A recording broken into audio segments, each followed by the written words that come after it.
क्षेत्र में, फरीदाबाद के क्षेत्र में, इंद्रप्रस्थ के क्षेत्र में दोहराया जा रहा है।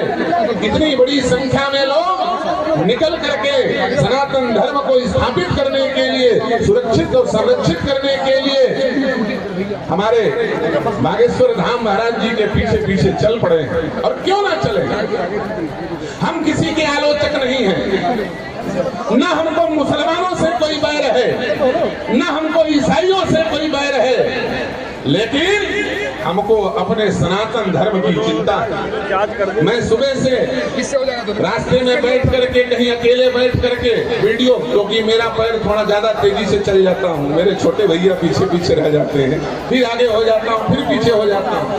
मैं देख रहा था एक छोटा 5 वर्ष का बालक चला जा रहा है, 6 वर्ष का बच्चा खेलते हुए पदयात्रा में महाराज जी।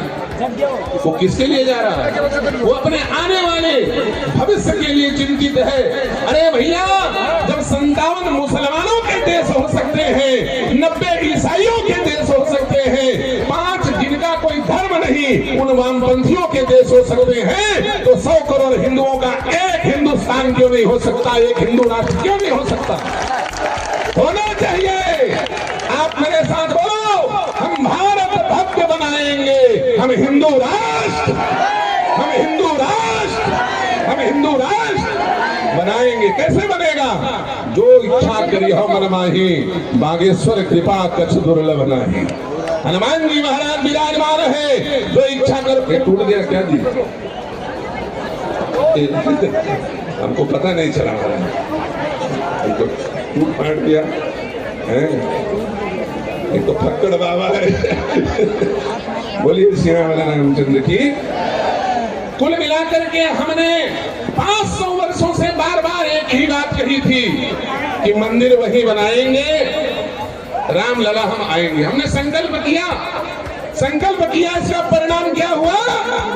रामलला आज अयोध्या में, अपने जन्मभूमि में, अपनी पैतृक संपत्ति में, अपनी माता कौशल्या के गोद में बैठ चुके कि नहीं चुके?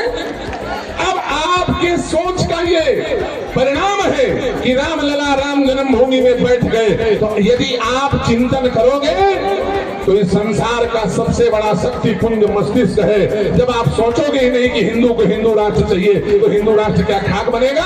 इसलिए बागेश्वर महाराज सबके हृदय में, सबकी चेतना में यह बात बीज रूप में डालने के लिए निकले हैं कि हमको हिंदू राष्ट्र चाहिए।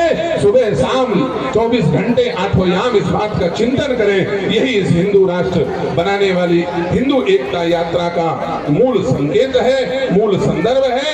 बाकी मेरे से बड़े बड़े महापुरुष बैठे हुए हैं, उनके चरणों में प्रणाम करते हुए मैं अपने वाणी को विश्रामित करता हूं। जय जय श्री राम।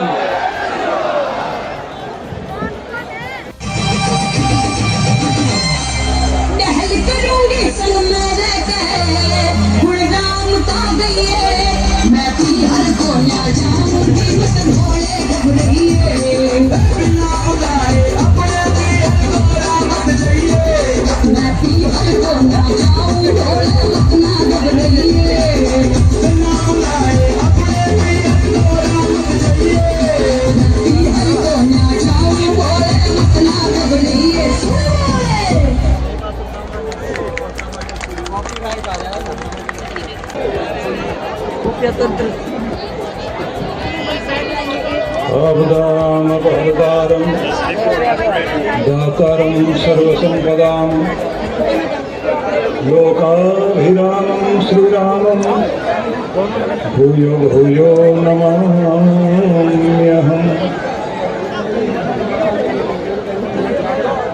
पवित्र मंच की गरिमा शोभा बढ़ाने वाले हमारे सभी पूज्य चरण संत जन, हमारे सनातन गौरव धीरेन्द्र कृष्ण शास्त्री जी और हरियाणा प्रांत से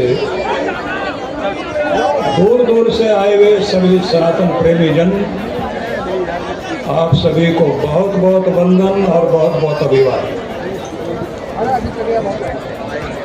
इंद्रप्रस्थ से चलती हुई यात्रा हरियाणा के द्वार तक आई है। यह यात्रा सनातन के उदय की यात्रा, सनातन के अभ्युदय की यात्रा है। जिस भूमि में भगवान श्री कृष्ण ने अवसाद को प्रसाद में बदला,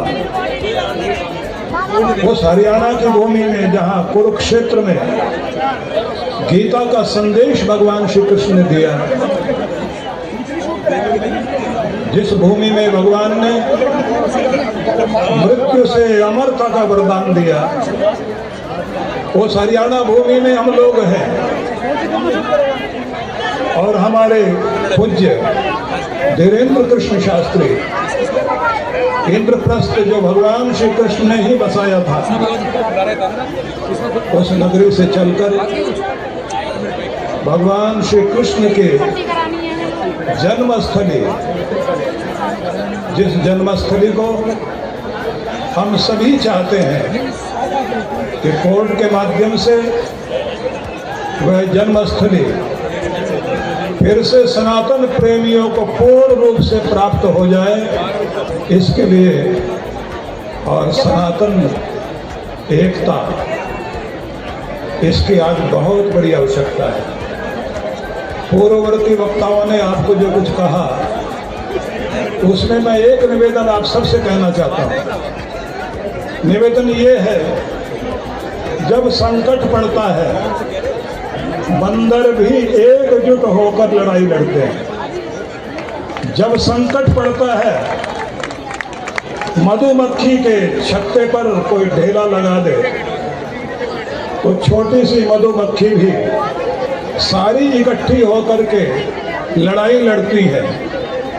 जब संकट पड़ता है, कौवे भी इकट्ठे हो जाते हैं, तो क्या हम इनसे भी गए बीते हैं कि इकट्ठे नहीं हो सकते, एक नहीं हो सकते?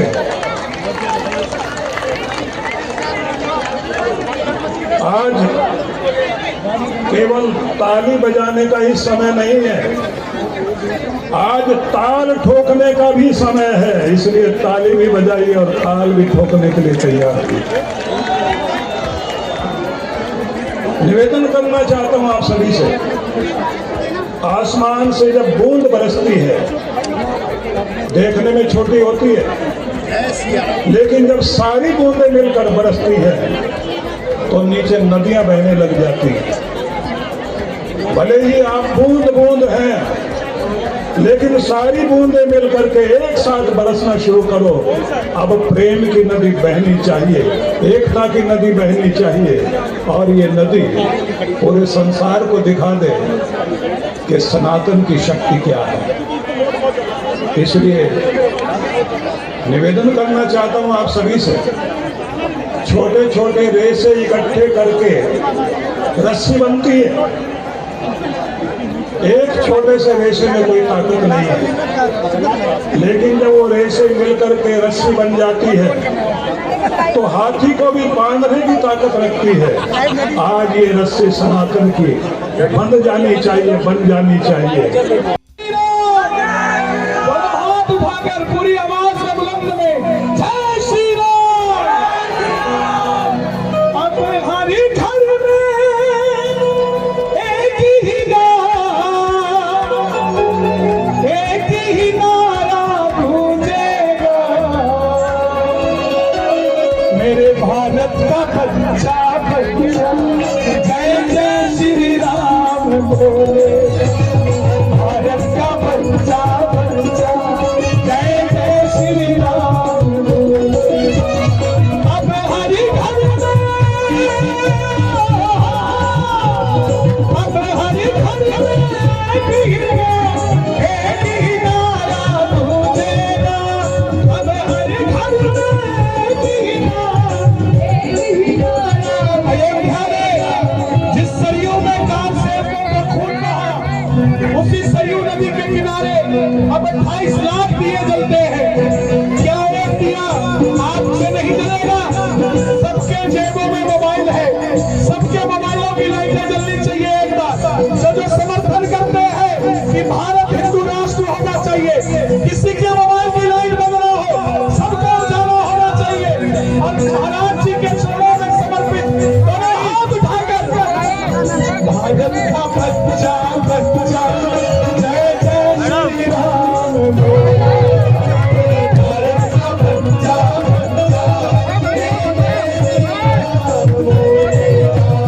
अब हरि घर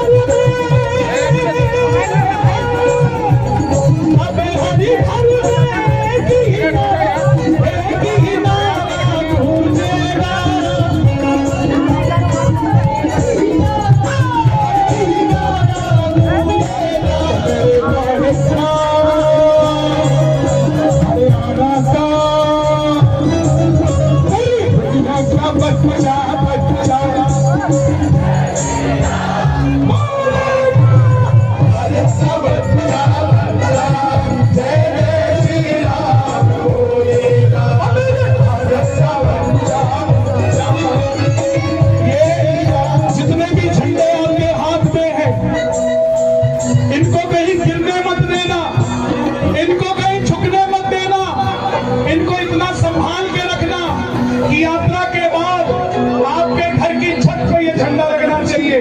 लगा लोगे कि नहीं लगा लोगे? दोनों हाथ उठा के बताओ, लहरा के बताओ।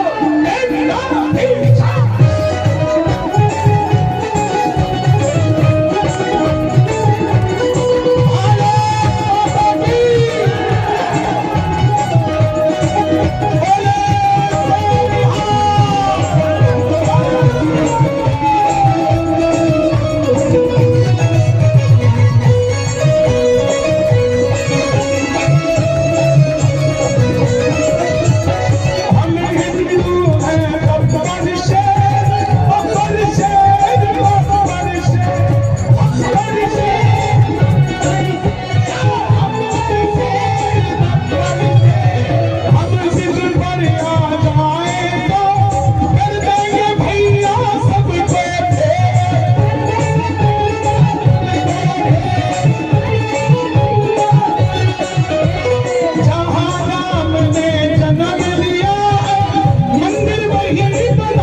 और तीसरा फायदा, जब घर की छत पे झंडा लगा होगा भगवा, तो आगे से गुजरने वाले को बताना नहीं पड़ेगा घर किसका है, उसको समझ आ जाएगा।